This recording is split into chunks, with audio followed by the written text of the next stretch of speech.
In recent years, the term mentoring has become more common, even in the church. But is this just discipleship by a different name? Or is this really a different type of relationship altogether? In this introductory episode, we want to look at what mentoring really is and what are the hindrances to creating a mentoring lifestyle within our leadership. With all the books and teaching on mentoring, why has it become such a lost art? Why is it more talked about than actually done? You might be surprised to find out some of the reasons why. Welcome to Leadership Matters with Dr. Phil. His podcast discusses matters of leadership that really matter. Phil has had the privilege of mentoring leaders and coaching ministry teams around the world for several decades, and he's really looking forward to sharing with you some of the principles that have been so helpful for others. Leadership is about serving others, not power or position. Regardless of our context, family, job, ministry, or any circle of influence, we all have the potential to be this kind of leader. A foundational leadership skill that is often overlooked is mentoring intelligence. This series is based on the materials Phil has developed over a lifetime and taught in a variety of cultural contexts. To access all of our podcasts as well as our bonus leadership resources, just click the links in the description below or go to icmcanada.org/leadershipmatters or icmcanada.org/mentoring-intelligence. So now, let's join Phil as he discusses some leadership matters. If Jesus would have asked me for some advice when he started his ministry, I'm sure I might have been a big help. With the added experience of 2,000 years of leadership training, after all, he didn't have access to all that great leadership development resources that we do, right? So if he had approached me and mentioned that he needed to make a really lasting impact, but he only had 3 years, I'm sure I could have made some suggestions. It's obvious that according to current leadership methodology, he would have had to gain an audience rather quickly. After all, he only had 3 years, right? And he had to do something spectacular early in his ministry. Perhaps like raising someone from the dead. No, not later on, but right at the beginning. That really would have impressed people. And of course, he could have written the book, done the podcast, the social media presence, the whole 9 yards. His headliner could have been How to Raise the Dead and Influence the World for Generations. Great advice, right? Well, maybe not so much. But instead, what did Jesus do? Well, first, he didn't take my advice. He began by walking along the beach and calling a few guys to follow him. And let's be honest, these necessarily weren't the brightest Jewish boys around. It didn't seem. They were rather normal. It didn't seem like much of a team even. Then he spent lots of time over the next 2 years spending time with them. And really by current standards, it doesn't really seem much like a plan for success, does it? It actually gets worse. At the end, this somewhat ill-advised strategy gets murdered on a cross, and only one of these 12 is anywhere to be seen at the end. Seems kind of like a failed plan of leadership development, both in its strategy and execution. But few of us aspire to do ministry and leadership this way, do we? But what was so successful about Jesus' approach? Is this even doable today? I would suggest that the degree that we understand Jesus' approach and get back to this model of developing leaders is the degree to which we will have healthy leaders who will then be able to reproduce other healthy leaders. Healthy leadership fosters healthy churches, which are supposed to be grace-filled places in this dark world. It's only in retrospect, though, that we see the genius of Jesus' approach, isn't it? And even though we see the long-term impact that he had, it's very hard for us at times to follow this example today. And I wonder why that is. Perhaps that has something to do with what we consider to be a successful life, or a successful leadership, or successful ministry. Perhaps we're looking in the wrong place for success in leadership. It's important for me to mention at this point that when I talk about leadership in this series, I'm not primarily thinking about position and titles and functions even as such. But as we use our gifts and our abilities, we influence others. And bottom line, that's leadership. It can be for good or it can be for bad, but in some sense, we all have a sphere of influence or leadership. But we'll get more into that later. Well, there's no real shortage of books on the topic of mentoring, as we know. But why does it not seem to be a lifestyle for a vast majority of leaders? Personally, my roots go back to the discipleship movement that grew out of the Jesus People movement of the 70s. Though I grew up in a Christian home and church, I was deeply impacted on both a personal and a ministry level by the simple idea that ministry and, I would say, Christian leadership is passed on through relationship. It's caught more than taught. This was a bit counter to what I saw in the church where I grew up and the churches around me. This relational approach was the focus of the discipleship movement. Of course, some of the guys went sideways using it to manipulate and gain power over others, what eventually became known as the shepherding movement, which was more about control than developing and releasing others.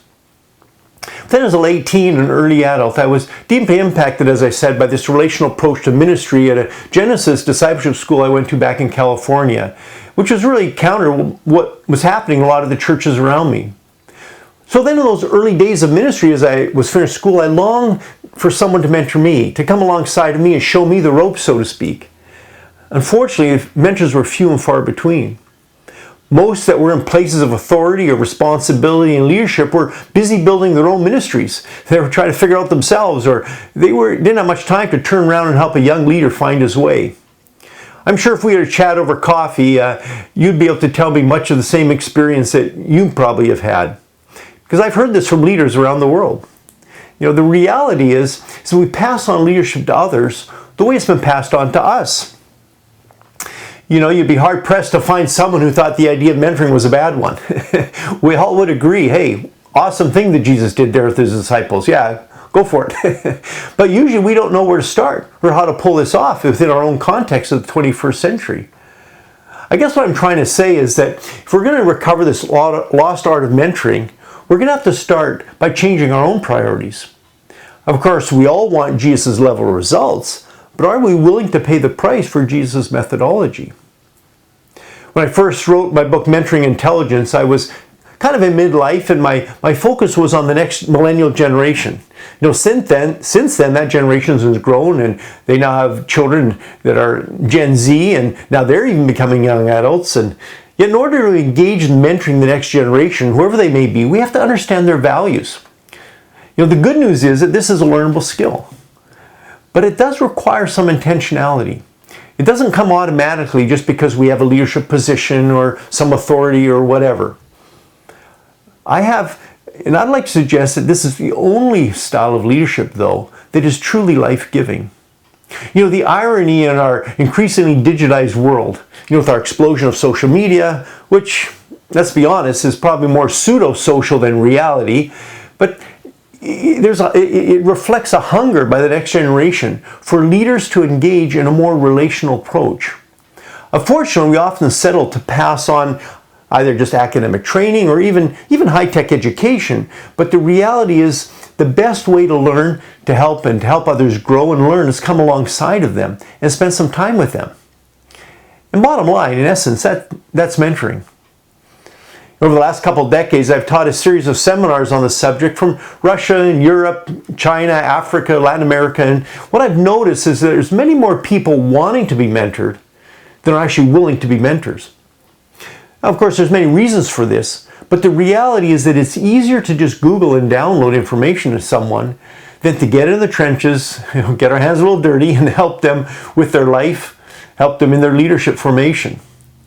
The result is that we have a glut of information. That's easy to get, but really a deficit of wisdom these days.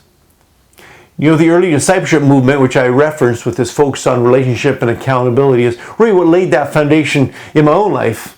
As I mentioned, I was going to discipleship school back in California. But as my thinking has become more focused on this topic over the years, I now make a differentiation between discipleship and mentoring.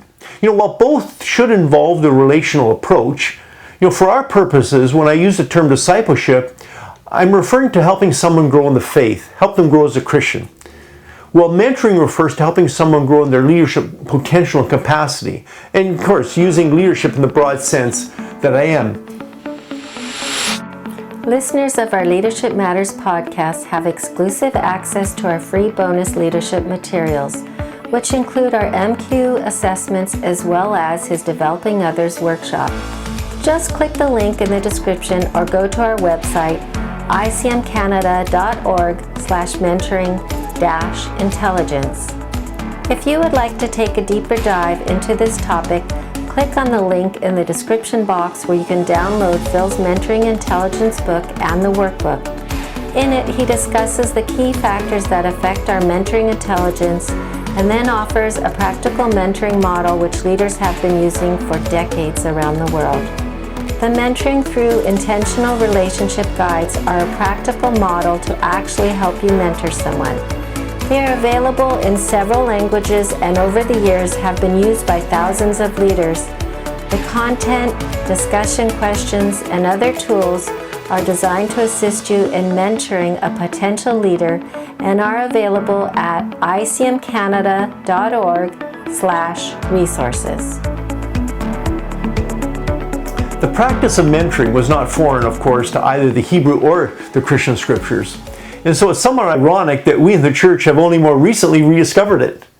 My PhD research, it was surprising to discover that in the 1950s, business organizations rediscovered it before the church even did, as they saw that it was helping their bottom line, and benefiting them as they were developing own business leaders. And of course, in the process, making more money. As people are developed, it's going to have an effect on the bottom line. But mentoring includes then learning skills and being intentional, but it also must become a lifestyle and an attitude that creates the space for these skills to be effective and life-giving rather than just overbearing and controlling. Some 25 years ago while I was living in Berlin, I developed some mentoring manuals to help train church leaders in Europe. While the concept at the time was more common in the business world, as I mentioned, it wasn't really being used much in the church.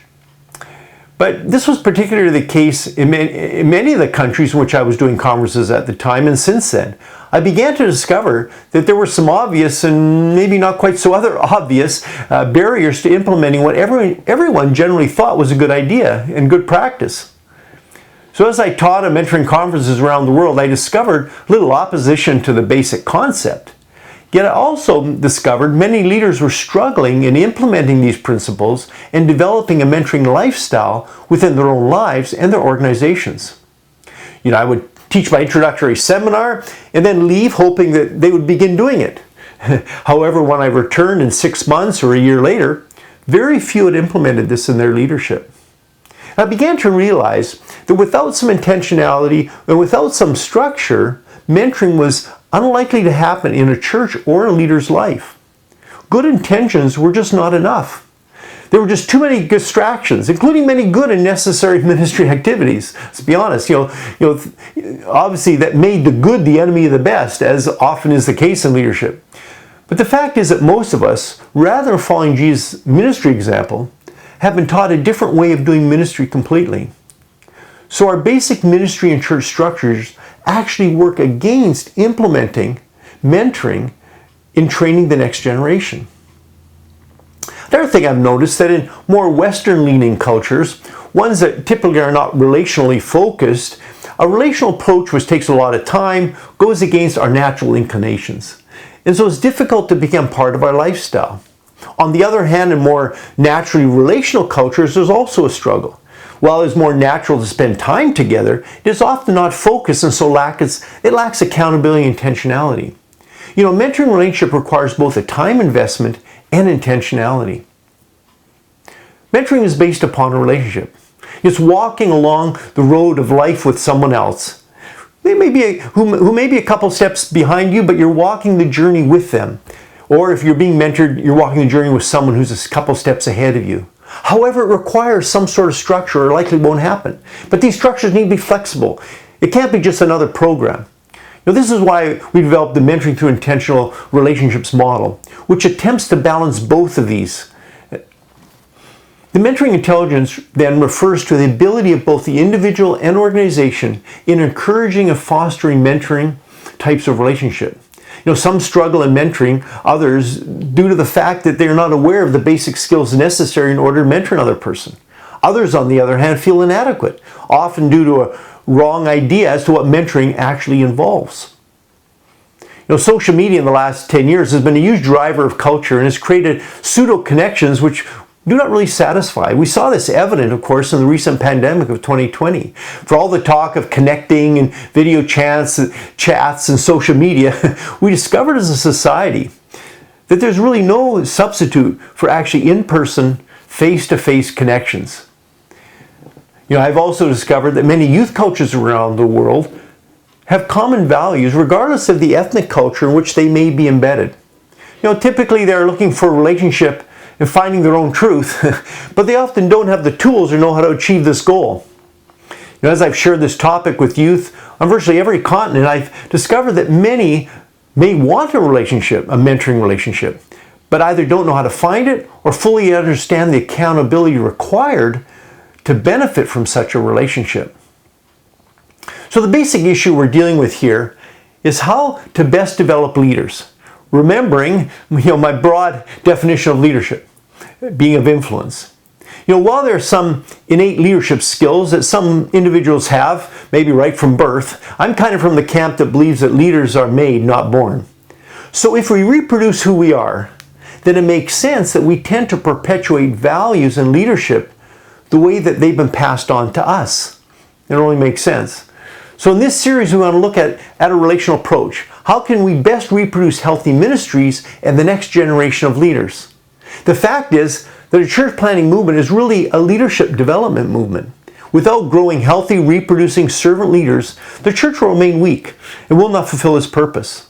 For the good news to not die with our generation, we have to be intentional about investing in the next one. I don't want to shock you, this early in the series, and don't be the bearer of bad news here, but we're all going to run out of time and die. And as has been said, it's too late to dig a well when you start to feel thirsty. We have to plan for this eventuality. Healthy leadership then is about doing something in our lifetime of significance, not just focusing on attaining success by whatever societal standards of the time define that to be. Often being engaged in activities of significance do not always at the time seem to be all that successful, as we usually define success. I think this is why we can relate to Jesus' method of ministry and leadership development. It still seems a bit foreign and perhaps just a little bit naive in the 21st century. But God defines success quite differently. And he has a pretty good track record. Abraham was given the promise or the vision that he'd be the father of a great nation, and that he would bless all, and that this nation will bless all nations of the earth. But he did not see that happen. Neither did Isaac, his son, or his grandson Jacob, but maybe Jacob arguably was just beginning to see this vision come about, what had been promised to his grandfather. But in our return on investment culture, can we have the patience to have a multi-generational approach? Because this, in essence, is the power of mentoring and what we're going to focus on in this series. So in our next episode, we're going to explore a typical way of training leaders, what we normally do, typically, and identify some of the barriers that have arisen that actually work against developing these type of mentoring relationships. I hope you're going to join me.